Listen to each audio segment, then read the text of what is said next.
विश्व की सर्वश्रेष्ठ सभ्यता और संस्कृति के स्वामी, हे आदिवासी भाइयों और बहनों, आदिवासी सत्ता इलेक्ट्रॉनिक मीडिया में मैं KR शाह, संपादक आदिवासी सत्ता हिंदी मासिक पत्रिका, आपका स्वागत करता हूं। जैसा कि हमने अपने इस चैनल को प्रारंभ करते समय आपसे कहा था कि हम सप्ताह में 2 वीडियो वैचारिक क्रांति के संदेश के आप लोगों के सामने प्रस्तुत करेंगे। हमने अपना पहला वीडियो जारी कर चुके हैं और पूरे देश से हमें बहुत अच्छे संदेश और प्रोत्साहन मिल रहा है। हम पुनः अपने वैचारिक संदेश के दूसरे वीडियो को जारी करने के पूर्व आपसे अनुरोध करते हैं कि इस वीडियो को अधिक से अधिक आप लोग सब्सक्राइब करें, लाइक करें और शेयर करें। आज का हमारा जो विषय है वह है हमने क्या खोया और क्या पाया। तो साथियों, देश की आज़ादी के बाद 1950 में जब भारत में संविधान लागू हुआ,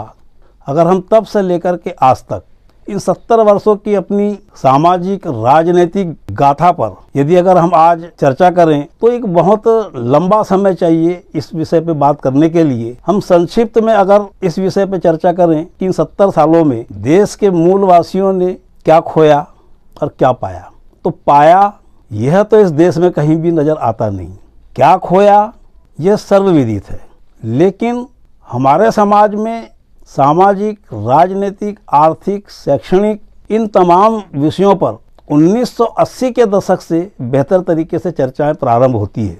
अगर देश में आदिवासी सामाजिक, राजनीतिक, वैचारिक विषयों पे अगर चर्चाओं का आगाज अगर हम देखते हैं तो सही मायने में 1980 के बाद इस देश के अंदर में आदिवासी समाज की चर्चा और परिचर्चाओं का दौर शुरू होता है।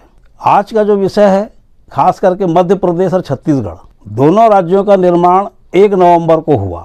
1 नवंबर 1956 को मध्य प्रदेश का निर्माण हुआ। उसके पूर्व हम CPN बरार प्रदेश में रहा करते थे। CPN बरार का विभाजन हुआ और 1956 में मध्य प्रदेश का जन्म हुआ। अब मध्य प्रदेश 64 साल का हो चुका। 1956 से 2000 के बीच इन 64 वर्ष की मध्य प्रदेश की यात्रा में मध्य प्रदेश भारत का सबसे बड़ा राजनीतिक रूप से आदिवासियों का केंद्र रहा।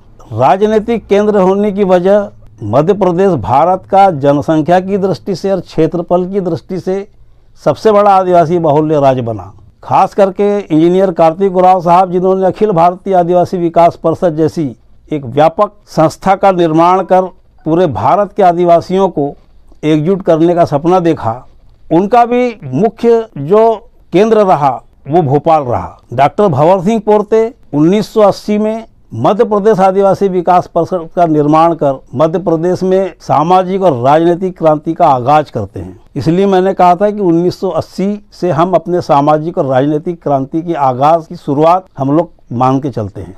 भारत के नक्शे में 2 बड़े आदिवासी राज्य के निर्माण का नवंबर में शुभारंभ होता है। भगवान बिरसा मुंडा के जन्मदिन पर झारखंड की नींव रखी गई और 1 नवंबर को 2000 में छत्तीसगढ़ की नींव रखी गई।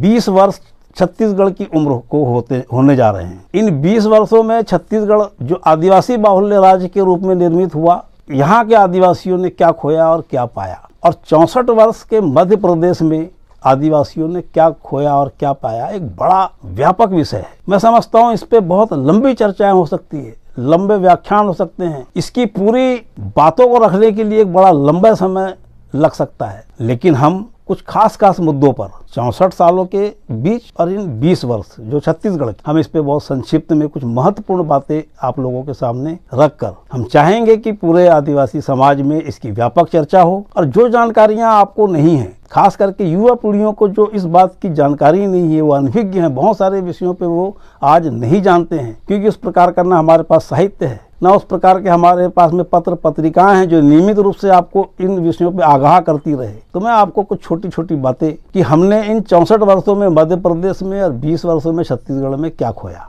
जैसे मैंने कहा कि पाया वो दिखाई नहीं देता। आरक्षण में शासकीय नौकरी मिली, वो हमने पाया। वो हमारे मूलभूत अधिकार थे, हमारे संवैधानिक अधिकार थे, वो हमें मिलना था। लेकिन आदिवासियों के समग्र विकास के लिए, संपूर्ण विकास के लिए जो जयपाल सिंह मुंडा साहब ने भारतीय संविधान में 5वीं अनुसूची के रूप में जो हमें संजीवनी दी, वो 5वीं अनुसूची क्या इस देश के तमाम 10 आदिवासी बाहुल्य राज्यों में जहां पर 5वीं अनुसूची लागू की गई 1950 में, क्या वहां पर वो पूर्ण रूप से क्रियान्वित की गई? राज्य सरकारों ने क्या उसे लागू किया तो किस हद तक किया, और नहीं किया तो क्यों नहीं किया? अब आपको मैं एक बात बता दूं कि जयपाल सिंह मुंडा साहब ने जब संविधान सभा में इस प्रकार का मसौदा रखा था, तब उन्होंने स्पष्ट रूप से मांग की थी कि भारत के समस्त अनुसूचित क्षेत्रों में 6वीं अनुसूची लागू की जाए। 5वीं अनुसूची का कंसेप्ट नहीं था। पहली मांग रखी गई थी कि 6वीं अनुसूची पूरे भारत के आदिवासी बहुल्य क्षेत्रों में लागू की जाए। उस चर्चाओं में संविधान सभाओं के सदस्यों के द्वारा यह हुआ कि इस प्रकार का 6 शेड्यूल पूरे ट्राइबल क्षेत्र में लगाना संभव नहीं होगा, तो उसके सब्स्टिट्यूट के रूप में 5th शेड्यूल बनाया गया और संविधान सभा में उसे स्वीकार कर लिया गया। साथियों, अब आपको जानकर के बड़ा आश्चर्य होगा कि भारत में पूर्वोत्तर जो राज्य हैं हमारे आदिवासी बहुल्य राज्य, वहाँ पर 6वीं अनुसूची लागू है। लेकिन ये 6वीं अनुसूची 1950 से लागू नहीं हुई। ये बहुत कम लोगों को इस बात की जानकारी है और प्रायः लोग ये मान के चलते हैं कि संविधान जब लागू हुआ तो 6वीं अनुसूची पूर्वोत्तर भारत में लागू हुई और शेष भारत में 5वीं अनुसूची लागू हुई। ऐसा नहीं हुआ। संविधान लागू होने के बाद पूरे देश में पंडित जवाहरलाल नेहरू की पहली सरकार ने 5वीं अनुसूची को पूरे देश में लागू किया। उसमें पूर्वोत्तर हमारे भारत के जो राज्य अरुणाचल प्रदेश हो गए, आपका त्रिपुरा हो गया, मेघालय हो गया, नागालैंड हो गया, इन राज्यों में भी 5वीं अनुसूची ही लागू हुई। अब 6वीं अनुसूची फिर कब लागू हुई और क्यों लागू हुई, ये हमारे आज की खास करके युवा पीढ़ियों को जानना बहुत आवश्यक है।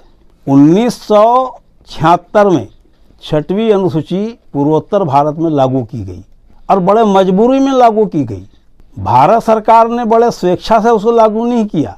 1962 में चीन ने जब भारत पर आक्रमण किया और हमारा देश बुरी तरह पराजित हुआ और हमारा बहुत बड़ा भूभाग आज भी उसके कब्जे में, उस युद्ध के बाद जो उसने कब्जा किया वो उसी के पास में है। उस समय चीन अपनी विस्तारवादी नीति के चलते चीन से लगा हुआ है अरुणाचल प्रदेश और उसके सटे हुए आसाम, मणिपुर, मेघालय, त्रिपुरा। तो चीन चाहता था कि ये जो प्रदेश हैं हमारे सरताज प्रदेश हैं, वो उनको अपने देश में शामिल करना चाहता था। और 1962 के बाद जब चीन विजय हुआ और भारत की करारी शिकस्त हुई उस युद्ध में, तो यहाँ पर विद्रोह शुरू हुए नागालैंड में, मिजोरम में, अरुणाचल प्रदेश में। और फिर वहाँ पर ये मांग की गई कि या तो 6 शेड्यूल लागू करिए या तो हम चीन में शामिल हो जाएंगे। और जब इस प्रकार का जब माहौल वहाँ निर्मित हुआ और जब भारत सरकार को लगा कि यह राज्य हमारे हाथ से निकल सकते हैं, तब भारत सरकार ने 1975 में निर्णय लिया कि हम 6 शेड्यूल लगाएंगे और 76 के आसपास उसको लागू किया।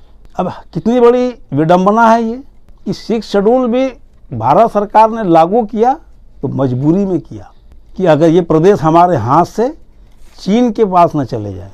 तो साथियों, जब सरकार 6 शेड्यूल बहुत मजबूरी में लागू की तो 5th शेड्यूल को तो उन्होंने आज तक क्रियान्वित होने ही नहीं दिया। 1950 से लेकर के अब तक जो भारत के 10 राज्यों में जो 5वीं अनुसूची लागू की गई है, वहाँ पर 1990 के बाद हम देखते हैं कि सामाजिक संगठनों के माध्यम से 5वीं अनुसूची के क्रियान्वयन की मांगे लगातार जारी है। आज भारत का प्रत्येक आदिवासी बाहुल्य राज्य अपने प्रदेश की सरकार से यह मांग करता आया है और करते आ रहा है और निरंतर कर रहा है कि 5वीं अनुसूची को ईमानदारी से आदिवासी क्षेत्रों में क्रियान्वित किया जाए। तो सवाल ये उठता है कि सरकार 1950 के बाद से लेकर के कांग्रेस और भारतीय जनता पार्टी ने इस देश में शासन किया। मध्य प्रदेश और छत्तीसगढ़ जो आदिवासियों के बड़े राज्य हैं, वहाँ भी कांग्रेस और भाजपा ने लंबे समय तक शासन किया। तो ये 5वीं अनुसूची जो संविधान में स्वीकार कर ली गई और राज्य सरकारों ने उसकी घोषणा भी कर दी, तो वो क्रियान्वित क्यों नहीं हो पाई और क्यों नहीं हो रही है? यह सवाल आज भी हमारे सामने में उसी प्रकार से खड़ा है जो 1990 के पहले खड़ा था, 80 के पहले खड़ा था। तो साथियों, संविधान में हमें जो राजनीतिक आरक्षण मिला है और हमारे जो जनप्रतिनिधि आरक्षित क्षेत्रों से चुन करके जाते हैं, ये हमारे आदिवासी सांसदों और विधायकों का संवैधानिक अधिकार है, उनका राजनीतिक और सामाजिक अधिकार है कि वो इस कानून को, संविधान की इस अनुसूची को अपने आदिवासी बहुल्य क्षेत्रों में लागू करने के लिए काम करें। तो क्या हमारे जनप्रतिनिधि ने इस मामले में काम किया? क्या हमारे जनप्रतिनिधि खरे उतरे? नहीं उतरे। तो क्यों नहीं उतरे? जब आदिवासी समाज लगातार इस बात की मांग कर रहा है कि 5वीं अनुसूची को क्रियान्वित किया जाए, तो क्या ऐसा कभी कोई उदाहरण हमें मिलता है कि हमारे आदिवासी विधायकों ने संयुक्त रूप से मिलकर के विधानसभा में इस बात को रखा हो? क्या इस बात का कोई उदाहरण हमारे सामने मिलता है कि भारत के तमाम आदिवासी सांसदों ने लोकसभा में इस प्रकार का कोई विषय रखा हो? और अगर ये नहीं रखते हैं तो ये किस बात का प्रतिनिधित्व करते हैं? ये आदिवासी समाज का प्रतिनिधित्व करते हैं या गैर आदिवासी लोगों का प्रतिनिधित्व करते हैं? ये बात का भी संज्ञान हमारे समाज को आज लेना होगा और हमारे समाज को भी इन सब विषयों पर आज सोचने की आवश्यकता है।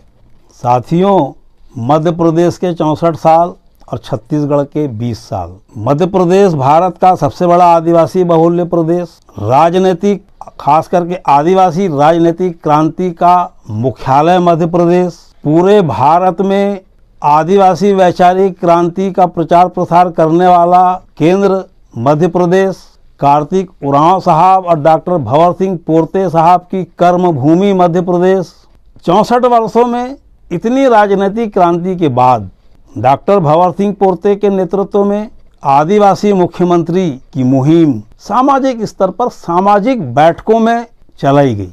छत्तीसगढ़ के 20 वर्ष में छत्तीसगढ़ निर्माण के पूर्व आदिवासी मुख्यमंत्री की मुहिम यहाँ भी चलाई गई। छत्तीसगढ़ में छत्तीसगढ़ आदिवासी विकास परिषद के नेतृत्व में आदिवासी मुख्यमंत्री की मुहिम चलाई गई और मध्य प्रदेश में मध्य प्रदेश आदिवासी विकास परिषद के नेतृत्व में डॉक्टर भंवर सिंह पोर्ते जी के नेतृत्व में मुहिम चली। 64 सालों के बुजुर्ग हो चुके मध्य प्रदेश में आदिवासियों की जो एक बड़ी मांग थी कि हमारा राज मध्य प्रदेश में आए, मावा नाटे मावा राज, वो आदिवासी मुख्यमंत्री 64 वर्षों में ना तो कांग्रेस ने दिया और ना ही भारतीय जनता पार्टी ने दिया। छत्तीसगढ़ बना 1 नवंबर 2000 को, 1 नवंबर 2020 को इसके 20 वर्ष पूरे हो गए। यहाँ क्या मिला? यहाँ भी आदिवासी मुख्यमंत्री की मांग हुई। अजीत जोगी जी आदिवासी मुख्यमंत्री के रूप में विराजमान हो गए और 1 वर्ष के भीतर छत्तीसगढ़ आदिवासी विकास परिषद और आदिवासी मुख्यमंत्री आमने सामने हो गए इस विषय को लेकर कि अजीत जोगी आदिवासी नहीं है। और एक बड़ा एपिसोड हुआ, बड़ी बड़ी घटनाएं हुई। 2001 से लेकर के 2003 तक आदिवासियों के मुंह पे कालिक पोत दी गई, उनकी महासभा को भंग कर दिया गया। आदिवासी विकास परिषद के प्रदेश अध्यक्ष की हैसियत से मुझे 1.5 माह फरार रहना पड़ा। हमारे साथ हमारे तमाम साथियों के मुंह में कालिक पोती गई। ये एक फर्जी आदिवासी का मुद्दा राष्ट्रीय स्तर पर विख्यात हुआ। अंततः आदिवासी समाज को अपना आदिवासी मुख्यमंत्री छत्तीसगढ़ में भी नहीं मिला। तो आदिवासियों ने क्या खोया और क्या पाया, ये हमारा आज का विषय है। तो हमने सिर्फ खोया है। 70 साल की देश की आज़ादी के बाद हम अपने जल जंगल ज़मीन से लगातार वंचित होते चले जा रहे हैं। हम अविभाजित मध्य प्रदेश में थे, तब भी जल जंगल ज़मीन से हम वंचित होते रहे। छत्तीसगढ़ राज्य बना, यहाँ भी हम जल जंगल ज़मीन के लिए आज भी लड़ रहे हैं। बगैर नक्सलवाद की चर्चा की आप छत्तीसगढ़ की बात ना तो प्रारंभ कर सकते हैं और ना समाप्त कर सकते हैं। तो साथियों, नक्सलवाद एक बड़ी समस्या छत्तीसगढ़ की पहले भी थी और आज भी बनी हुई है। छत्तीसगढ़ का जब निर्माण हुआ और कांग्रेस की सरकार 2003 में यहाँ से समाप्त हो गई और भारतीय जनता पार्टी की सरकार यहाँ पर निर्वाचित होती है और डॉक्टर रमन सिंह के नेतृत्व में 2004 में सलवा जुलूम नामक एक आंदोलन का प्रादुर्भाव होता है। सरकार पीछे खड़े होकर के आदिवासी समाज को सामने रखकर सलवा जुलूम आंदोलन को प्रारंभ करती है। सलवा जुलूम जैसा आंदोलन पूरे बस्तर को तबाह करने के लिए बनाया गया और उसने बस्तर को तबाह कर दिया। वह भी एक बड़ी कहानी है जिस पे हम व्यापक रूप से चर्चा कर सकते हैं। आदिवासी सत्ता हिंदी मासिक पत्रिका के माध्यम से हमने इस विषय को बड़ी प्रखरता के साथ बेबाक तरीके से पूरे देश के सामने रखा और हमारे व्यापक अभियान के कारण ही सुप्रीम कोर्ट में जब ये मामला गया और सुप्रीम कोर्ट ने सलवा जुलूम पर रोक लगाई। यानी भारतीय जनता पार्टी की सरकार सलवा जुलूम को नहीं रोकना चाहती थी। अब बिना बस्तर की चर्चा किए आप छत्तीसगढ़ की बात कर नहीं सकते। छत्तीसगढ़ की क्या पहचान? बस्तर और सरगुजा ही तो छत्तीसगढ़ की पहचान है। यही दो ऐसे क्षेत्र हैं जो छत्तीसगढ़ की पहचान बनाते हैं। बहुसंख्यक आबादी आदिवासी समाज की इसी संभागों में रहती है और इनकी क्या दुर्दशा है ये किसी से छुपी नहीं है। तो साथियों, यह एक वैचारिक क्रांति के माध्यम से हम चाहते हैं कि हम आपको यह संदेश दें कि विचार करें कि ये परिवर्तन हमारे समाज में क्यों नहीं आ रहा है, ये परिवर्तन हम कैसे लाएं। जिन जनप्रतिनिधियों को हमने अपना मसीहा समझ करके अपने संवैधानिक अधिकारों का पूर्ण रूप से पालन करने के लिए एक आसार विश्वास के साथ उनके पीछे खड़े रहे इतने लंबे वर्षों तक, अब सर्वविदित है कि ये खरे नहीं उतरे और अब ये भविष्य में खरे उतरने वाले नहीं हैं। तो समाज की इन समस्याओं का समाधान कैसे होगा? तो जैसे कि हमने पहले भी कहा था कि समस्या हमारे भीतर की है और समाधान भी हमें ही खोजना होगा। नक्सलवाद इसका समाधान नहीं है। हम नक्सलवाद के कभी समर्थक न थे, न है, न रहेंगे। नक्सलवाद से आदिवासी समाज की समस्याओं का समाधान नहीं होने वाला है। राजनीतिक क्रांति से और आदिवासी सत्ता की प्राप्ति से हम अपनी तमाम समस्याओं का समाधान खोज सकते हैं। हमें इस दिशा पे बढ़ना पड़ेगा। हमें राजनीतिक रूप से भी अपने समाज को जागरूक करना पड़ेगा। मावा नाटे मावा राज का जो सपना हमारे पूर्वजों ने देखा उसको साकार करने के लिए आदिवासी समाज को संगठित रहना पड़ेगा। जातियों की बेड़ियों में बंधे हुए, जातियों की बाढ़ में समाये हुए, जातियों के कैद में समाये हुए इस समाज को अब व्यापक नजरिए के साथ, व्यापक सोच के साथ दूरदृष्टि अपनाना होगा और पूरे प्रदेश के अंदर, चाहे वो झारखंड हो, चाहे छत्तीसगढ़ हो, चाहे मध्य प्रदेश हो, चाहे वो राजस्थान हो, जहाँ भी हम मेजॉरिटी में हैं, जिन जिन क्षेत्रों में, वहाँ हम जातियों से ऊपर उठ करके आदिवासी समाज बन करके, खास करके उस आदिवासी समाज में जो लोग आदिवासियों को बांट करके अपनी राजनीति कर रहे हैं, अपनी दुकान चला रहे हैं, ऐसे लोगों को भी चिन्हित करके और उनको अपने से अलग करके अपनी ताकत को, अपनी सत्ता को स्थापित करने के लिए हमें जो बिरसा मुंडा ने उल गुलाम का संदेश दिया, जयपाल सिंह मुंडा साहब ने आदिवासी सत्ता का आह्वान किया, डॉक्टर भंवर सिंह पोर्ते ने, दिलीप सिंह भूरिया जी ने जो हमें रास्ता दिखाया, हमें उस रास्ते पे चल करके अपनी आदिवासी पहचान को, आदिवासी अस्मिता को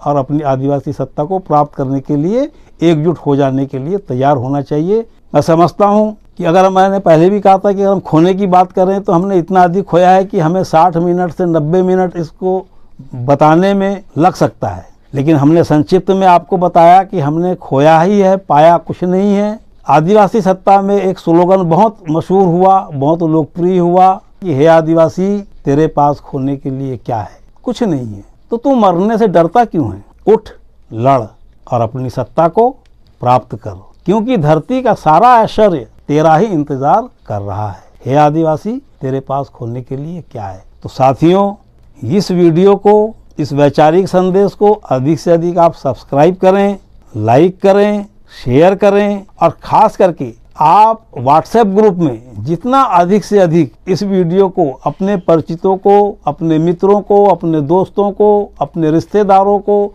अधिक से अधिक शेयर कर सकते हैं, करें, क्योंकि आने वाले समय में हम विचार क्रांति के आपको बहुत अच्छे अच्छे वीडियो और विचार सुनाएंगे। इसी एपिसोड में आदिवासियों ने क्या खोया और क्या पाया कि और बहुत सारी बातें जो हम इस वीडियो में शामिल नहीं कर पाए हैं उसको अगले वीडियो में शामिल करेंगे। इसी के साथ आज का यह संदेश यहीं पर हम समाप्त करते हैं। जय आदिवासी, जोहार, जय सेवा।